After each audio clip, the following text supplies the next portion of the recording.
wa bihi nasta'inu ala murid dunya waddin. Assalatu wassalamu ala Muhammadin wa ala alihi wa sahbihi ajmain. Amma ba'du, Ibu Bapak yang dirahmati Allah, mari kita selalu bersyukur kehadirat Allah Subhanahu wa taala atas rahmat nikmat hidayahnya. Malam hari ini kita bisa saling mengingatkan watawasau bil haqqi watawasau bis sabr ngaten dereng nggih. Mudah-mudahan saya yang ditunjuk oleh Pak Didin mudah-mudahan sedikit bermanfaat bagi kita semua. Bapak-bapak, ibu-ibu yang dirahmati Allah, kita tahu bahwa keluarga itu merupakan masyarakat yang terkecil. Dan keluarga itu merupakan amanah dari Allah yang diberikan kepada kita. Karenanya kita harus berupaya untuk menciptakan keluarga yang sakinah, mawaddah, warahmah. Bapak Ibu yang dirahmati Allah, bagaimanakah keluarga yang pembawa keberkahan rezeki? Kalau kita perhatikan, keluarga yang pembawa rezeki itu tentunya keluarga-keluarga yang sesuai dengan petunjuk yang dibawakan oleh Nabi Muhammad melalui ajaran-ajarannya. Kita bisa mengenal ciri-ciri keluarga pembawa keberkahan rezeki. Apa saja ciri-cirinya? Kalau kita pahami, keluarga pembawa keberkahan rezeki itu ciri yang pertama adalah keluarga itu senantiasa bersyukur. Diberi kenikmatan oleh Allah, itu selalu bersyukur. Kalau kita lihat dalam Quran surat Ibrahim ayat 7, A'udzubillahi minasyaitonirrajim, la in syakartum la azidannakum wa la in kafartum inna adzabi lasyadid. Kata Allah, jika kita bersyukur, nikmatnya akan ditambah. Karenanya sekali lagi kita berupaya supaya keluarga kita itu hendaklah selalu bersyukur kepada Allah agar kita mendapatkan keberkahan rezeki. Bersyukur tidak harus menunggu kita kaya. Bersyukur tidak harus menunggu kita bahagia, tapi bersyukur hendaklah di setiap saat, setiap waktu, di saat kita sendiri, ataupun di saat kita itu bersama-sama. Seperti yang kita sampaikan tadi, bahwa dengan bersyukur, nikmatnya akan ditambah. Kaum muslimin jamaah Zoom yang dimuliakan oleh Allah, ciri keluarga pembawa rezeki yang kedua itu adalah keluarga itu selalu bertakwa. Takwa itu kita tahu bahwa takwa itu menjaga diri. Maksudnya menjaga diri dengan arti yang lain, menjaga dari diri hal-hal yang diridhoi oleh Allah dan hal-hal yang dilarang oleh Allah kita jaga. Atau dengan bahasa yang lain, takwa itu menjalankan perintah-perintah Allah dan menjauhi larangan-larangannya. Nah, ciri yang kedua ini tadi adalah selalu bertakwa. Kalau kita perhatikan dalam Quran surat At-Talaq At-Tolak ayat 2 dan 3. A'udzubillahi minasyaitonirrajim. Wa may yattaqillaha yaj'al lahu makhrajan wa yarzuqhu min haitsu la yahtasib. Barang siapa bertakwa kepada Allah, niscaya dia Allah akan membukakan jalan keluar baginya. Dan dia Allah memberinya rezeki dari arah yang tidak disangka-sangka. Quran Surat At-Tolak ayat 2 dan 3. Ibu bapak yang dirahmati Allah, kadang kita mengartikan rezeki itu duit. Itu arti sangat sempit. Karena rezeki itu tidak harus berupa harta benda. Dan harta benda itu memang salah satu bagian dari rezeki. Kita sehat itu rezeki. Kita bisa bersyukur itu juga rezeki. Kita bisa damai dengan keluarga, itu rezeki. Sehingga dengan bahasa lain, rezeki itu sesuatu yang kita nikmati, itu yang rezeki. Terkadang ada orang yang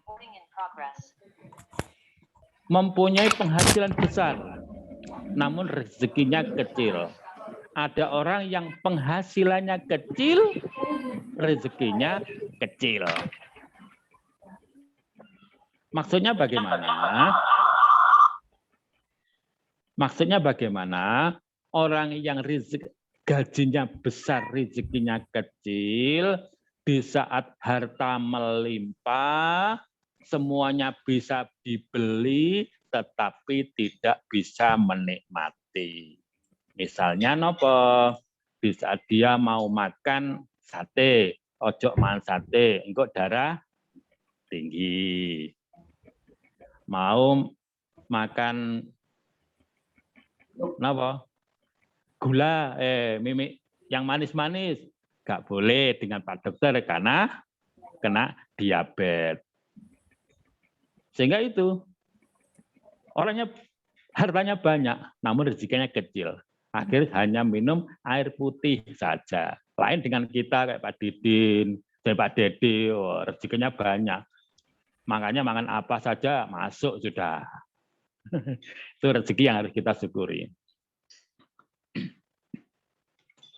Sehingga yang kedua tadi adalah selalu bertakwa. Dan Allah akan memberikan rezeki dari arah yang tidak pernah diduga datangnya. Ibu bapak yang dirahmati Allah, ciri yang ketiga itu keluarga yang pembawa keberkahan rezeki. Yang ketiga itu adalah selalu banyak beristighfar. Beristighfar itu minta ampun kepada Allah. Karena kita tahu bersama bahwa orang yang baik itu bukan orang yang tidak punya dosa.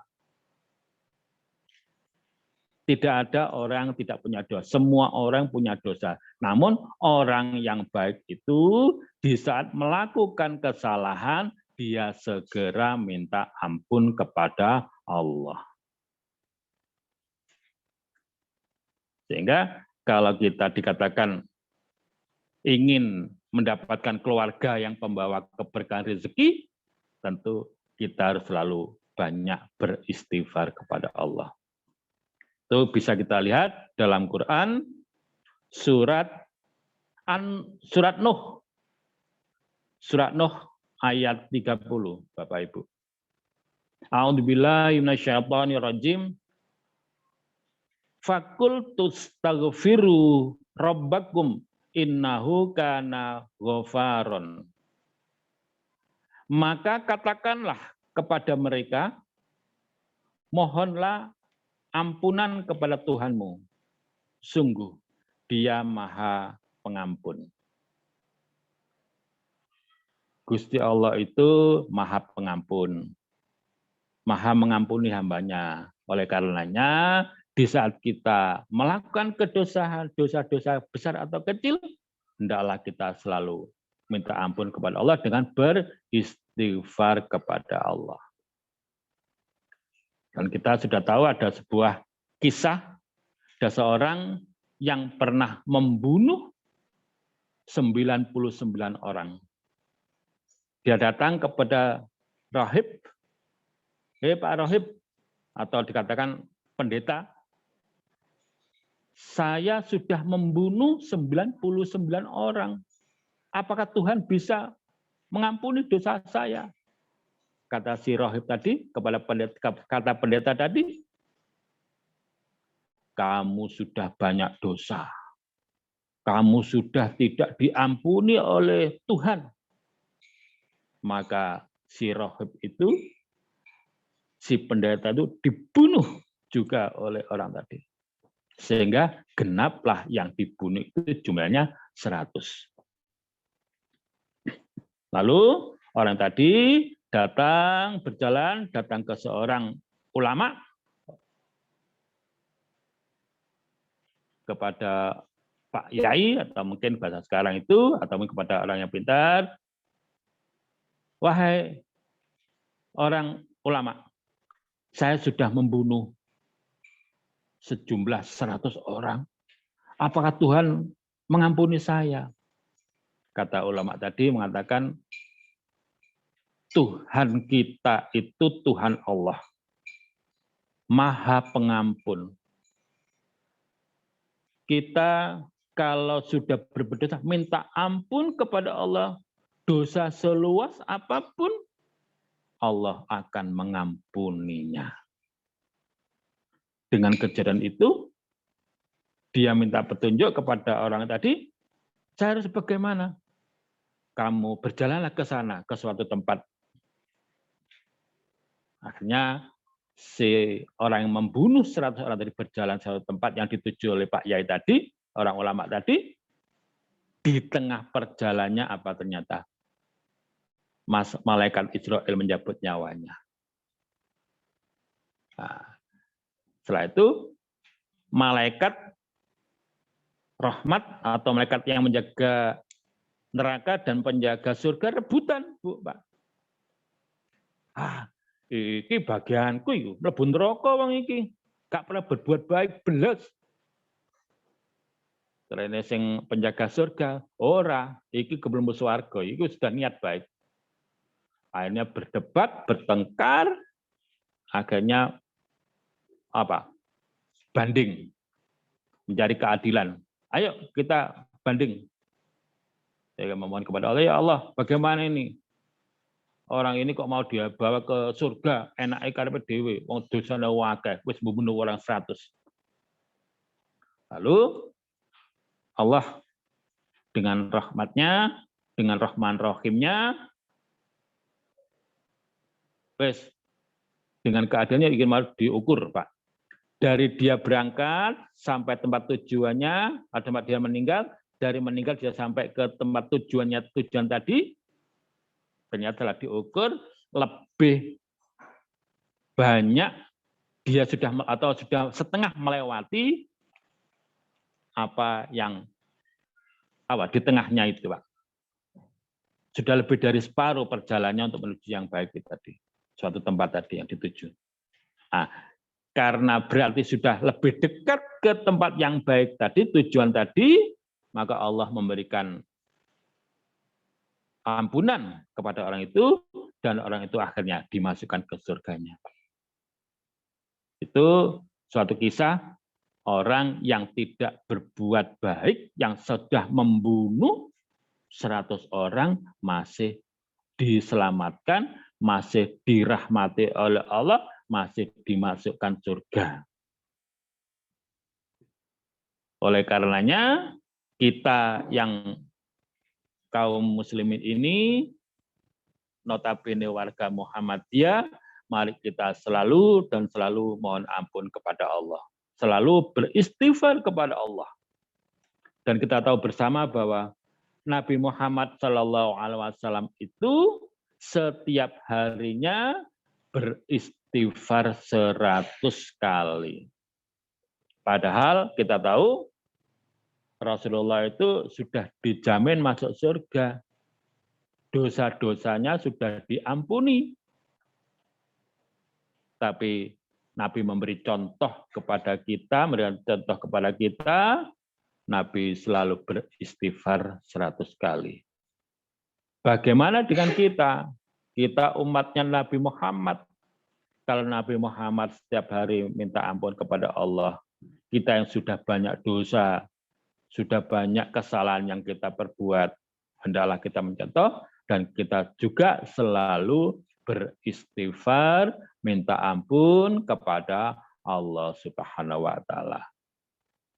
Jadi yang ketiga, supaya keluarga kita keluarga yang pembawa keberkahan rezeki, yang ketiga tadi adalah banyak beristighfar.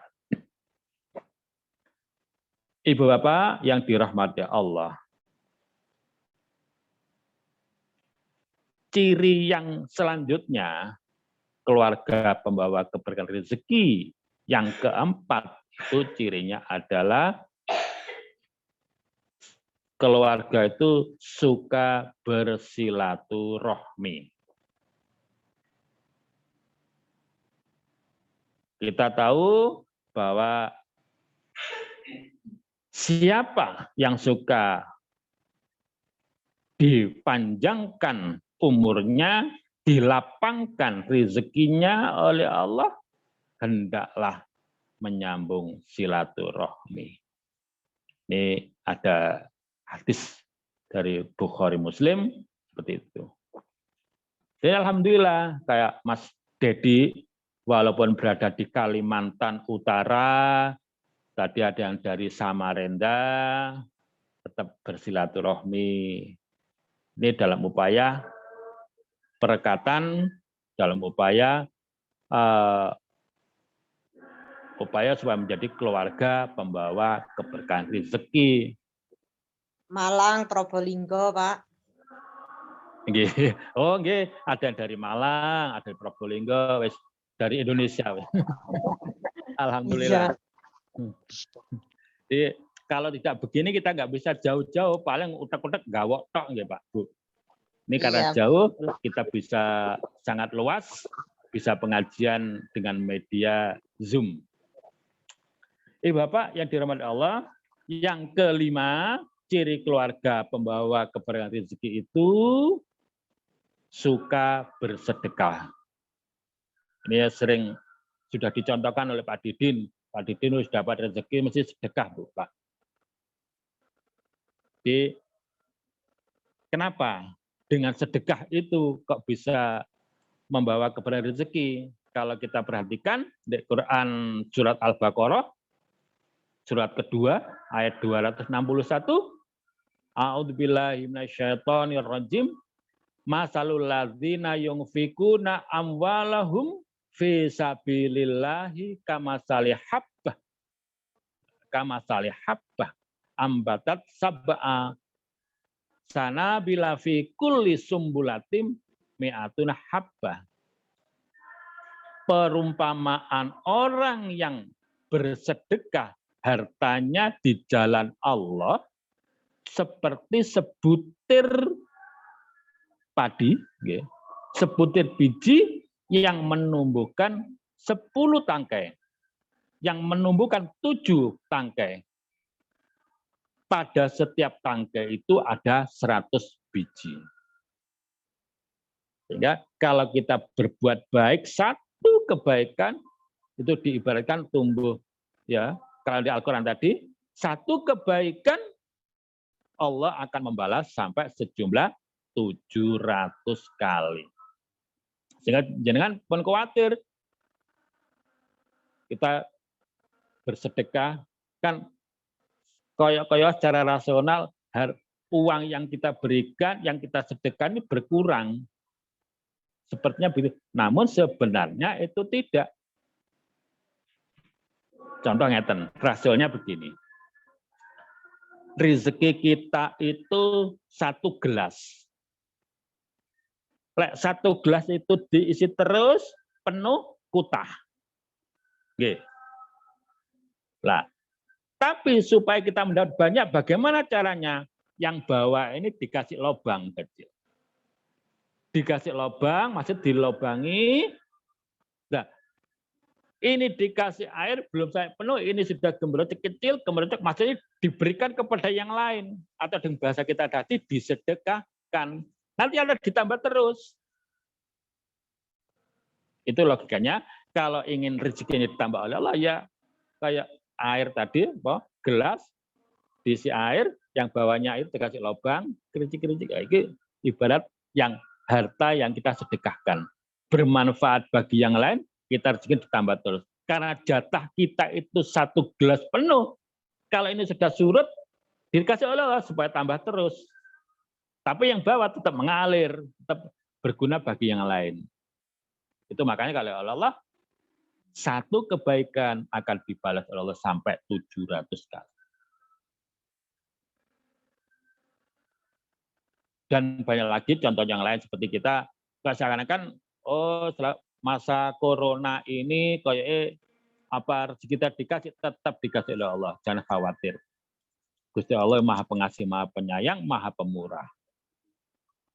Ibu Bapak yang dirahmati Allah, yang keenam cirinya supaya keluarga kita itu pembawa keberkahan rezeki, ciri yang keenam adalah mengamalkan sholat duha. Dari riwayat Abu Dzar, Rasulullah SAW bersabda, hendaklah masing-masing kamu tiap pagi bersedekah untuk setiap ruas tulang badan. Maka setiap kali bacaan tasbih itu sedekah, setiap bacaan tahmid itu sedekah, setiap bacaan tahlil itu sedekah, menyuruh kebaikan itu sedekah, melarang keburukan adalah sedekah, dan sebagai ganti semua itu cukuplah mengerjakan 2 rakaat sholat duha. Enteng Bu, Pak, hanya sholat duha 2 rakaat kita sudah kayak sedekah. Sudah mengganti sedekah-sedekah yang ada di tulang rusuk kita. Itu harus riwayat Muslim dari Abu Daud. Sudah hampir isya. Yang terakhir, bahwa supaya keluarga kita pembawa rezeki yang berkah, yang terakhir yang keempat adalah kita selalu bertawakal kepada Allah. Bertawakal itu berserah diri kepada Allah, bukan berarti kita berserah tanpa usaha apa-apa. Itu namanya